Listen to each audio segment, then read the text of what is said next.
ওম নমঃ শক্তি শিবায় বন্ধুরা, স্বাগত সকলকে। বাবা ভোলেনাথ ও মা আদিশক্তির কৃপায় আশা করি সকলে খুব ভালো আছেন। আমিও ভালো আছি। বন্ধুরা, আজ ভাতৃদ্বিতীয়া ছিল। আমরা সকল বোনেরা নিজেদের ভাইদের জন্য মঙ্গল কামনা করেছি, তাদের পরমায়ু বৃদ্ধির জন্য, তাদের সুস্থতার জন্য কামনা করেছি। হঠাৎ করে মনে হলো আমি আপনাদের সঙ্গে একটু গল্প করি। আমার একটু লেখালেখির অভ্যাস ছিল, বা এখনো আছে। এইরকমই ভাইফোঁটার একটি ছোট্ট ঘটনাকে কেন্দ্র করে আমি একটা ছোট গল্প লিখেছিলাম। তিন্নি আর তিতাস দুই ভাই বোন। তিন্নি বড়, তিতাস ছোট। 10 বছর হলো আজ তিন্নির বিয়ে হয়েছে। 10 বছর পর তিন্নি তার ভাইকে ডেকেছে ভাইফোঁটা নিতে। তার ভাই যথারীতি এসেছে, ভাইফোঁটা পর্ব হয়ে গেছে।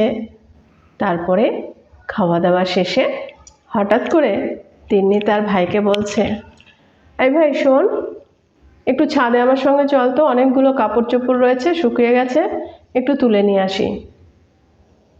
তিতাস তার দিদির সঙ্গে ছাদে গেল। সে বুঝতে পারছিল দিদি তার সঙ্গে কিছু কথা বলতে চায়। তখন সে তাকে জিজ্ঞেস করলো, আই দিদি, তোকে একটা কথা বলবো? তিন্নি বলল, হ্যাঁ বল ভাই। আচ্ছা, আজ 10 বছর হলো তোর বিয়ে হয়েছে। বিয়ের পর শুনেছিলাম তোদের বাড়িতে ফোঁটা নেই, তাই তুই আর আমাকে কোনোদিন ফোঁটা দিতে পারবি না। তা আজ হঠাৎ করে তুই আমাকে ফোঁটা নিতে কেন ডাকলি? তিন্নি তখন বলল, হ্যাঁ ভাই, আজ 10 বছর হলো আমি এখানে সংসার করছি। আমি যেদিন এই বাড়িতে পা দেই, আমার প্রতিদিনের অভ্যেস থেকে আমার খাওয়া দাওয়া, নিয়ম নীতি, বিচার, আমার ইচ্ছে সমস্তটাই আমার পাল্টে গেছিল। আমি বুঝেছিলাম আমি এখানে এসেছি সকলকে সুখী করতে, সুখের সংসার গড়ে তুলতে। সুখের সংসার গড়ে তুলতে গিয়ে আমি তিল তিল করে আমার নিজস্ব ইচ্ছে, নিজস্ব অধিকার সমস্তটাই বিসর্জন দিয়ে এসেছি, কিন্তু কাউকে সুখী করতে পারিনি। তাই এখন থেকে নিজের অধিকার আর নিজের সুখের জন্য একটু করে কথা বলা অভ্যেস করছি। আর তাছাড়া তুই আমার ভাই, তোর সঙ্গে আমার রক্তের সম্পর্ক, আমার বিবাহিত জীবনের সম্পর্কের অনেক আগে থেকে তোর সঙ্গে আমার সম্পর্ক, যে সম্পর্ক কোনো দিন কোনোভাবে কেউ খণ্ডন করতে পারে না। পৃথিবীর কোনো সত্যই বদলে দিতে পারে না যে তুই আমার ভাই।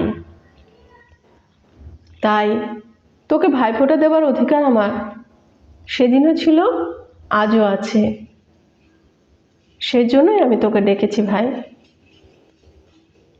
তিতাস বলল, জানিস দিদি, তুই যখন আমাকে ভাইফোঁটা দিতে পারবি না, মা জানতে পারলো, সেদিন মা খুব মন খারাপ করেছিল।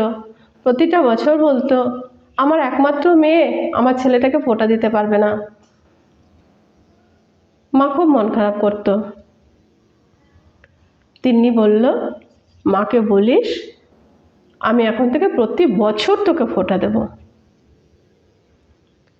হঠাৎ করে তিতাস তার পকেট থেকে একটা কাগজে মোড়া জিনিস বের করে তিন্নির হাতে দিয়ে বলল, এই দিদি দেখ, তোর জন্য কি এনেছি।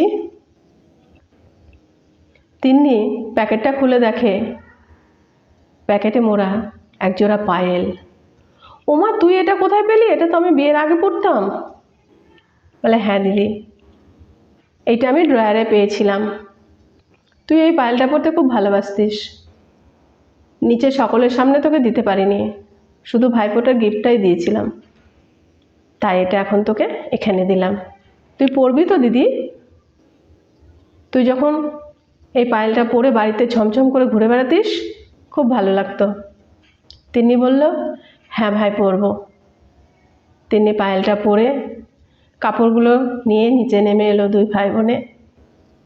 কাপড়গুলো ঘরে রেখে তিন্নি একবার গোটা বাড়িটা ঘুরে এলো। তার পায়েলের ছমছম শব্দ পুরো বাড়িটাই ঘুরতে লাগলো। এজন্য এক স্বাধীনতার নিঃশ্বাস। তার পায়েল যেন তাকে বলতে লাগলো যে আগে নিজের মনকে মুক্ত করো, তাহলেই দেখবে সব মুক্ত। কুসংস্কার নয়, সংস্কারের সঙ্গে বাঁচো। গল্পটা কেমন লাগলো বন্ধুরা? অবশ্যই কমেন্ট করে জানাবেন। ভালো থাকবেন, সুস্থ থাকবেন, সঙ্গে থাকবেন। ধন্যবাদ।